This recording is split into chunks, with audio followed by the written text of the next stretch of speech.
رحمانی هم مشاور انسانی و تجربی و دبیر ریاضی، مؤلف چندین کتاب و کنکور.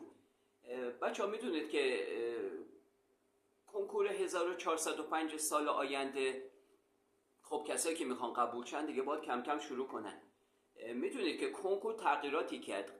تا امسال کنکور 2 بار برگزار میشد، از سال آینده فقط 1 بار برگزار میشه.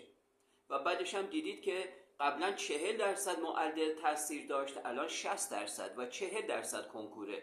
یعنی میشه گفت اهمیت رو بیشتر به نمرات مدارس دادن. و البته تا حدی هم درسته، بالاخره اینطوری استرس زمان جلسه کنکور کمتر میشه. حالا میدونید توی رشته تجربی، خب قبلا اکثر بچه‌ها دنبال رشته پزشکی بودن، الان بیشتر دنبال دندان پزشکی یا فیزیوتراپی هن.